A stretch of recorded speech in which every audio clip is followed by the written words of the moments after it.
This is TWiT. It seems like these days there are fewer and fewer reasons to get up off the couch and go outside. One of the few reasons to get up and go into the world has been to get a document notarized, but maybe not anymore. Joining me to talk about the rise of webcam notaries is Lauren Silverman, health science and tech editor for KERA News in North Texas. Welcome back to the show, Lauren. Hey, great to be with you. So I've thought that having to get something notarized was almost as silly as still having to sign my credit card receipt at the grocery store. But after hearing your story, I realized this industry is very serious about what they do, and some of the people are not taking digitization lightly. Tell us a little bit about this story. Yeah, so it turns out, I was surprised to learn that webcam notarizations is not something that has existed before. You know, you usually ask someone in the office, does anyone have, is anyone a notary? Can I get something signed? Or you have to go to the post office or wherever, because it hasn't been legal to do this online. It's been happening since the days of Shakespeare. But in a few states, including Texas, recently, there have been laws that have allowed for webcam notarizations. And it's an issue that has really been controversial among the 4 million notaries that are in the U.S. because they're worried about identification and they're worried about coercion. So think about if you go and you get something notarized, you aren't going to know if you're the notary. I'm sorry, if you go and get something notarized in person, you can see the person, verify who they are, and also know that they aren't being coerced into signing away a will or a handgun license or a pet or whatever.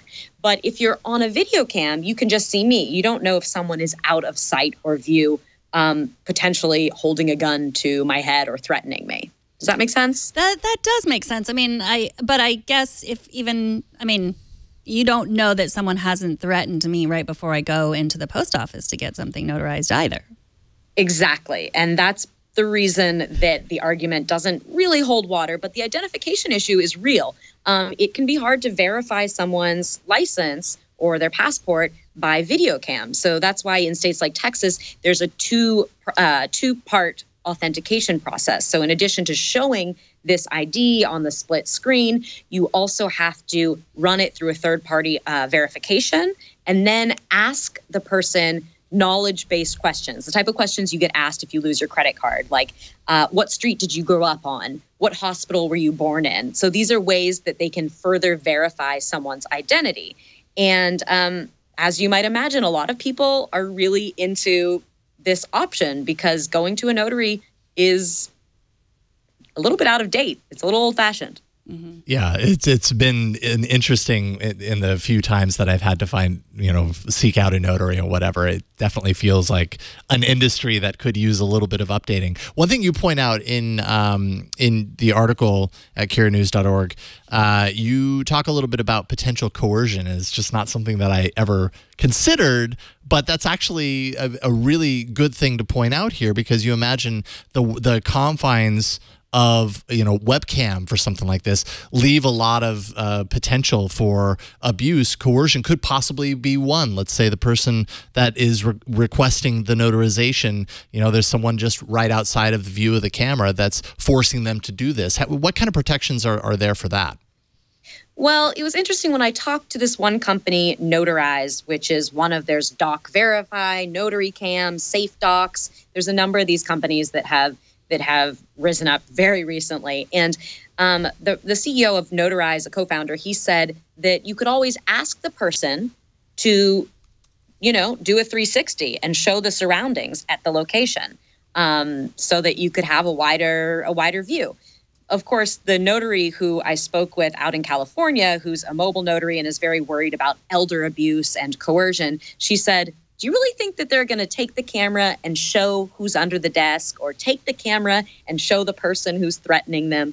So there's some valid concerns with it. But overall, I think that identification is actually the bigger issue, but it's not, this is something that's going to happen because the major mortgage lenders have already signed on to accept these notarizations.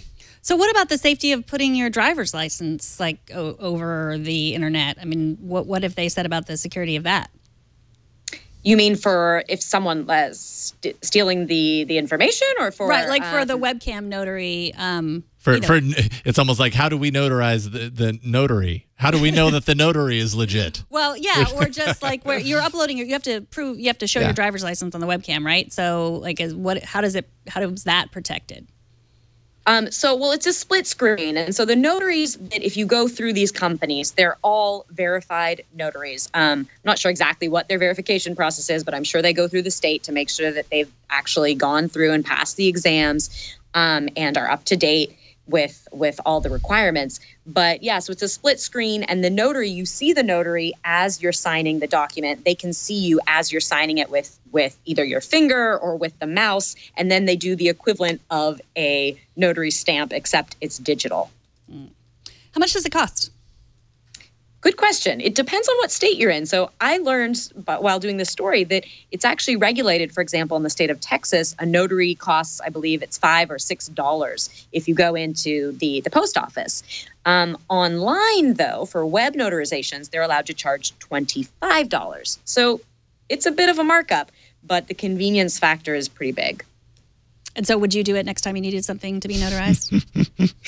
Well, I feel a little bit bad about doing it because when I went to the post office to get something notarized for this story, the old school way, I know they need the business. So I felt a little bad. But yeah, I think I would do it. Yeah, I know I said earlier that when I go to the post office, what I meant was I have a post office box at Maureen's Mail Depot in Petaluma, and I feel the same way. She's my notary, and I would continue to give her business. And how much do you pay? I don't remember. I haven't gotten anything notarized very often, but it's not very much. And she also, when I get packages and stuff, she sends me a Facebook message so she is not so low tech. Wow. So, I know. Also, I learned you can get things notarized. Like if a minor wants to get a tattoo, you can get parental consent. You need that notarized. So, there are strange things that we need notaries for still. And I guess we'll see whether people just turn to using their phones or they do the face-to-face. Okay, I'll remember that when my daughter wants to get a tattoo.